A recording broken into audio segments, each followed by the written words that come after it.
Merry Christmas! Yes, we are taking a slight break from Doctor Who Revisited to review the newest Doctor Who episode that has come out. I haven't done that in a while because there hasn't been a new Doctor Who episode in a while, but it's that time of year again, Christmas. I'm just happy that the Doctor Who Christmas specials are back. No disrespect to the New Year's special. I think there was something, no pun intended, special about those as well, but for some reason I think the Christmas specials just worked better for Doctor Who specifically. And of course this new one is Joy to the World. That is the name. That is a very, very Christmassy title, very, very on the nose title, and very, very Stephen Moffat title. Yes, and I can confirm that this episode is incredibly, ridiculously, unequivocally a Stephen Moffat episode through and through. Now, people who know me from this channel and from some of the other channels I've been involved with, you would know that I have a very specific relationship when it comes to Stephen Moffat episodes. I have a very... It's a complicated relationship, let's just put it that way. But I will say, I really liked this episode. I really liked Joy to the World. I would even go so far as to say I loved it. I watched it twice now. So, yeah, plenty of time to formulate my own opinions on it. And, like I said, it's very much a Stephen Moffat episode and very, very much a Christmas episode. I don't know what that guy's obsession with Christmas is, but he just has this weird knack for making Christmas specials the most Christmassy things on earth. Like, seriously, you can go down the list. I mean, he literally made a Christmas Carol. Enough said. I mean, I can just stop right there and not mention any of the other ones he's done. But, I mean, just you watch those episodes and you just... the Christmas spirit is all over them, and they're all over this episode, and not just the title. Before we talk about the intro, the pre-credits, let's just skip ahead to what happens after the opening credits. The Time Hotel. The Time Hotel. It is a hotel that travels through time, or rather, the residents of the hotel travel in time just by staying in that hotel.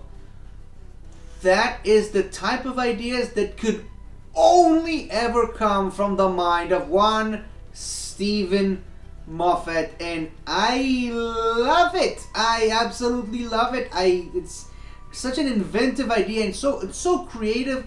You know, I may have had my dislikes on some of the stuff that Stephen Moffat has done, especially in some of his later years in Doctor Who, but like, the man's imagination knows no bound, and some of his ideas are just some of the best concepts ever introduced in Doctor Who. Not the least of which, I mean, that's Time Hotel. It's a massive, massive hotel with doors leading to different points in human history. What more could you want in a Doctor Who episode? I'd watch a whole season just taking place in that episode. I'd watch a whole spin-off show of just taking place inside that hotel. Sadly, of course, as with most Stephen Moffat concepts, he makes these great ideas that could serve as an entire show for one episode. And that is kind of what we got with this episode. But I mean, you know what? It's fine. It served its purpose. It worked. And it looked great. I mean, just looking at the background, all the people and the costumes and the different time periods, it's weird to think that, like, sometimes Doctor Who spends so much effort on the costumes for people in the background who have nothing to do with the main plot of the episode that he actually spent on the costumes of the people in the episodes. But yeah, I loved that. I loved all the background characters. I mean, just the doors. The doors in the hotel leading to all those places. I wish we got to see the Doctor go through every single one of those doors in the opening pre-credits when he goes to the World War II door, and then he goes into the Orient Express. First of all, I mean, how is the doors just leading to hotels throughout history, or just random rooms? Never actually been made clear, because I mean, one of those doors is a tent for the Mount Everest expedition. So, is that a hotel or just a camp? I don't know, but like I said, I wish we got to see that. I would totally watch, if they're willing to do this, I would totally watch a 10 to 15 minute video of just the Doctor going door to door, door to door, door to door, until he finds the door with Joy and the Silurian guy in it. Because I just am so fascinated with all the doors. I mean, you mentioned Mesopotamia and the door to the Tower of Pisa, and of course the door is crooked, it's off the side, but I think the door that interests me the most, the door that really caught my eye, is the one that looks like it's the door to the Shire. It looks like the door to a Hobbit house. It even has these tiny little steps. I spent the entire episode hoping the Doctor goes into that door. Fortunately, he didn't. I mean, that's just gonna stay inside my mind for the time being, and the Doctor trying to go into that door. But yeah, so it is what it is. Now, enough gushing about the door. Let's talk a little bit about the plot of the episode. It's pretty straightforward. It's very, very simple. There's a bomb, a ticking time bomb, quite literally, in fact, and the Doctor needs to spend the entire episode trying to find a way to stop it, defuse it, or just, allow it to explode in a safe place where it doesn't hurt anyone. And of course, Villain Guard is back. I refuse to call them Villain Guard. I don't understand why the Doctor and now Joy, the companion, are calling it Villain Guard. I can't remember, but I'm pretty sure the holographic interface in the suitcase also says Villain Guard. Like, I've always called it Villain Guard ever since they were introduced back in way back in the ninth Doctor era. I don't understand why they're calling it Villain Guard. Could also be possible that in the Empty Child and the Doctor Dances they just pronounced it wrong, and Stephen Moffat always intended for them to be called Villain Guard. Then again, Villain Guard is the one I grew up with, so that's what I'm gonna go with. That is the pronunciation I'm familiar with. So once again, they're back. Looks like they're gonna be a pretty big part of this Doctor's era, or at the very least, any episode written by Stephen Moffat, because I mean that's his creation, that's his baby. You would expect that, but there's a bit of criticism I have towards that MacGuffin, that plot point with Villain Guard. It's the same thing that I had in the previous one. Is that with Boom? That episode is that, and I understand that they're supposed to look like to be this nameless, faceless organization that just manufactures weapons of mass destruction for no reason other than just to sell weapons. I get that. I see the commentary that Stephen Moffat is trying to infuse into the Doctor Who narrative, into these episodes. But, like, someone paid for this suitcase. Someone wanted this suitcase to explode and create a new star. And as the Doctor says in the episode, they were planning on using that star as a power source for something. Who? What? Who ordered that briefcase? Is it briefcase or suitcase? I never understand. Who wanted this star so badly? It's kind of the same criticism I've had. I'm just now noticing it wasn't Boom, it was 73 yards. But it's the same criticism I had in 73 Yards. Great episode by all accounts, but like the Prime Minister Roger Aguilera, I believe his name was, wanted nuclear codes to go to nuclear war, fire nuclear warheads at who exactly? Who are you fighting? Like, I mean, that episode's gone and done. There's no point spending too much time on it. But like, this episode is fresh, brand new. There's nothing holding me back to ask who paid for the briefcase. I'm hoping it's something we're going to see in the upcoming series. I guess they're calling it seasons now again. But like, I hope we get an answer to that, because that seems like a pretty huge dangling plot thread that just is left there and no one really talks about it much. And I get it.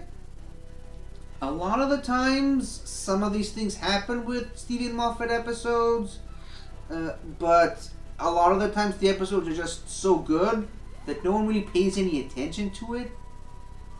Fair, but I'm paying attention to it. I mean, I want to know who ordered this briefcase, because that's literally the entire plot of the episode. The episode doesn't happen without that, so I want to know that. I think that's a pretty important piece of the puzzle we need for this episode's plot. But other than that, I think that's probably the main criticism I have for this episode. Is like, we never really get an explanation as to why this whole thing happened in the first place. And a lot of the times with Stephen Moffat episodes, like, certain things make sense by the end, but as you go back and rewatch them, certain moments just kind of seem a little bit pointless. Which, I get it, but that's just the way the guy rolls, I suppose. Now, another slight bit of criticism I have for this episode is that the episode just kind of forgets the main plot at some point. Like, the Doctor's left behind in that hotel room in 2024 and is forced to spend a whole year. So basically he gets to live all of 2025. Hope it was good. Hope it was much better than this year. Hope it was much better. I really hope it's the best year of the 2020 so far. Not that there's much competition, but still. But like, basically they just stopped the plot of the episode, so the Doctor can just spend a whole year in that hotel with Anita, the secretary, and then get back to the main plot of the episode. I feel like that was kind of redundant, because I mean, there is a main plot, and you just stop for this B plot, and it almost kind of feels like Anita is the companion for the episode and not Joy, when they spent the whole lead up to this Christmas special promoting Joy as the companion, the new companion, though, the one-off companion for the Christmas special, only to have the Doctor spend more time with Anita than with Joy. I mean, how long does he actually stay with Joy? Like a couple of minutes? Trying to get rid of the bomb? Some days you just can't get rid of a bomb. But I mean, he spent a whole year with Anita. So why isn't she the companion? Why doesn't the Doctor at the end of the episode come back and pick up Anita to travel with him in the TARDIS? I mean, she already kind of knows about the TARDIS from all the TARDIS merchandise that he's got in the room. But first of all, I mean, hold on. Official canon Doctor Who approved merchandise is in the episode. And I love that. I absolutely love that. What is it that you do here? Merchandising. Merchandising? What's that? Merchandising. I love the constant winking and nodding at the fourth wall. But I mean, she kind of already knows what the TARDIS looks like. There it is. It's right there. Wouldn't be too big of a surprise if she started traveling with the TARDIS. I don't know. I feel like there's a huge missed opportunity in traveling with the Doctor now. Actually, you know what? Come to think of it, that spin-off I mentioned earlier of the Time Hotel, I want a spin-off with Anita at the Time Hotel. I think that would be bonkers good. I love that idea. I'm gonna write it down and send it to Stephen Moffat, and he's gonna ignore it. Message deleted. Anywho, so yeah, I didn't kind of like the fact that they just stopped the plot to have the Doctor take a break for a year. I understand why he needed to do that, but I feel like that kind of just threw off the entire episode. But it was fun. It was enjoyable. I liked it. That's why I don't give it as much scrutiny as I did the briefcase plotline. And of course, I mean, it's some major character development for the Doctor. And, you know, it's not often talked about, but sometimes the Christmas specials are where the Doctor has arguably the most character development. Sometimes more than an entire season of stories. I mean, you just look at stories like Voyage of the Damned, or The Doctor, the Widow, and the Wardrobe, or The Return of Doctor Mysterio. These are some big, huge character growth. And of course, I mean, the obvious is Husbands of River Song, but sometimes these Christmas specials are really where some of the events that really shape what the Doctor will become in the next stage of their lives. So I think that's it's nice that Stephen Moffat decided to do that for this episode, and I like I said, I like the way he did it. I just feel like they could have found a way to do it without having to just hit the pause button on the plot and pick up where he left off a few minutes ago. But other than that, other than those two bits of criticism, the rest of the episode pretty much plays out like an average Doctor Who episode. I mean, it's kind of all over the place, going from one time to the other. Dinosaurs again. There's a great moment with the Doctor in the elevator with Joy. Now, I haven't actually talked about Joy that much, mainly because, and I'm sad to say this, I think she was one of the weaker points in the episode. I feel like the Doctor, like I said, had a much better relationship with Anita, and I even liked Trev for the limited screen time he had slightly more than Joy. I feel like she was a little bit wasted in the episode. She was more of a plot device. She was just as much of a plot device as the suitcase in the episode. She had a lot of really good moments, like when she loses it after the Doctor berates her about her mother and that whole thing. Of course, he did that just so that the suitcase would leave her alone, would detach from her. And of course, she had that big moment at the end where she just absorbed the star into her, and just became the new star. Whatever. That's just another one of those Stephen Moffat turning the companion into a godlike being and sacrificing the companion to save the Doctor. I mean, we've seen it enough times already with Stephen Moffat episodes.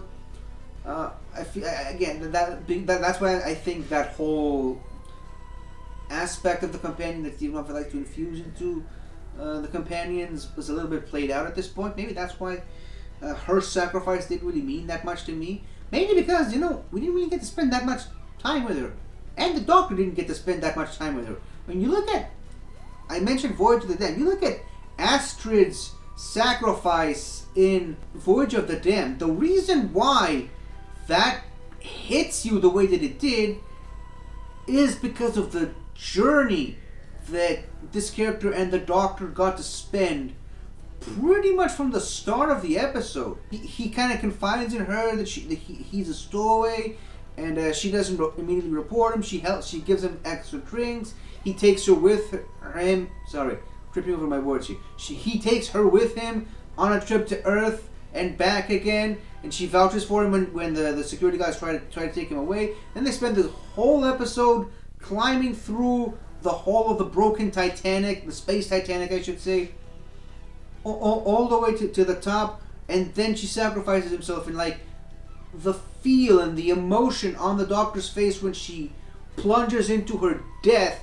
and the anger and frustration that he can't save her even after the teleport thing, like, it's earned.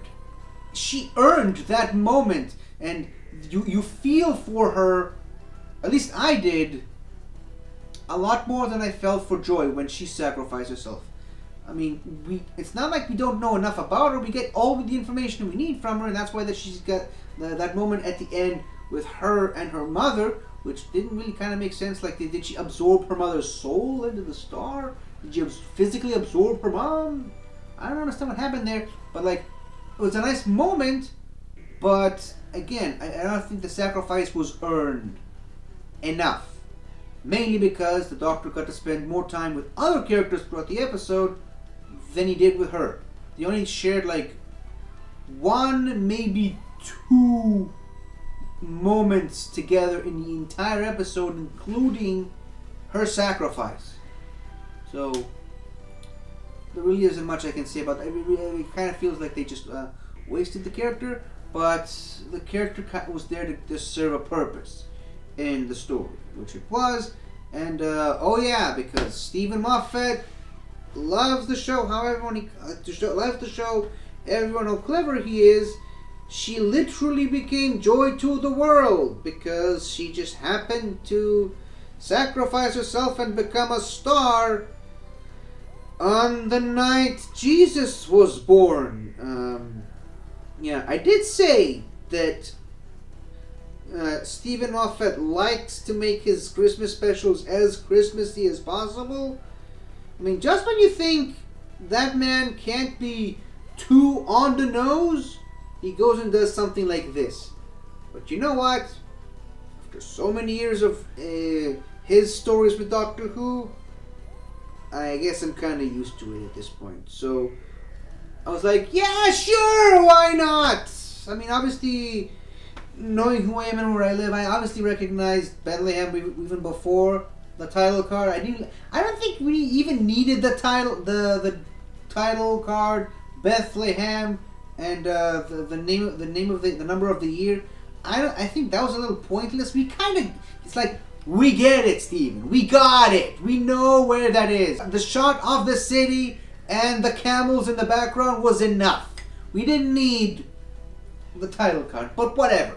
We got it, and yeah, so it's another Stephen Moffat Christmas extravaganza.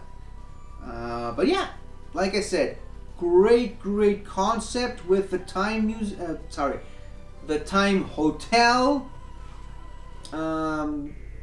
Some really good, fun, Christmassy moments. One thing I'll say is that I hope that in the next season we're going to see some more chairs in the TARDIS. I mean, I think that's a bit of a criticism I have for the TARDIS. We didn't really get to see too much of the interior of the TARDIS, but I loved the interior of the TARDIS when it was introduced in in the Star Beast. At the end of the Star Beast, I just feel like it's a bit empty. Like at the end of the Star Beast, there's that moment where David Tennant's 14th Doctor just walks around the TARDIS, the new corridors and whatnot, exploring what his new TARDIS looks like. It looks great. It just looks a bit empty. So I really hope that this episode is kind of going to lead to some more interior decoration for this TARDIS. I mean, I think one of the main reasons why I think Peter Capaldi's TARDIS is a massive improvement over the second Matt Smith TARDIS is because that Matt Smith TARDIS for the 50th anniversary is really empty, and it just feels a little cold and isolated. And I get it. That's what the Doctor was feeling at the time when that TARDIS was introduced. But I just love all the bookshelves and the knickknacks and the stuff from that Capaldi added when he took over the TARDIS. So I really genuinely hope that Shuigawa is going to do something similar for the TARDIS in this season. Like, when the TARDIS split in two and we got these two TARDISes, one for the 14th Doctor and one for the 15th Doctor, I was kind of hoping a little bit of a change in the interior design, and all we got was the jukebox, which was barely even used, which is a bit unfortunate. So hope the jukebox gets to be used a lot more in this new season, and hopefully some more furniture and interior decorations are needed for the TARDIS in the upcoming season. Woo! So that is my review for Doctor Who: Joy to the World, the 2024 Christmas special. I liked it a lot. I'm bordering on loving it, but I mean, it does have some problems. It does have some issues. It is not what I would call a perfect Doctor Who episode, and there are actually very few episodes I would use that title for, but this is definitely not one of them. So yeah, that's all I can say. Thank you for watching. Let me know what you thought about this episode, and I'll see you next time for going back to the regularly scheduled programming of Doctor Who Revisited, starting next week. I mean, of course, you know, Wibbly Wobbly Timey Wimey, all the Doctor Who Revisited were recorded weeks and months ago, and I'm just now recording this. That's why you'll notice some changes in the background, but regardless, thank you for watching. See you next time for Doctor Who Revisited. Goodbye for now. Merry Christmas, Happy Hanukkah, and a Happy New Year. Goodbye. Hi there. Thank you for watching the video. And if you enjoyed it, don't forget to like, comment, subscribe, and tell your friends. I'll see you next time.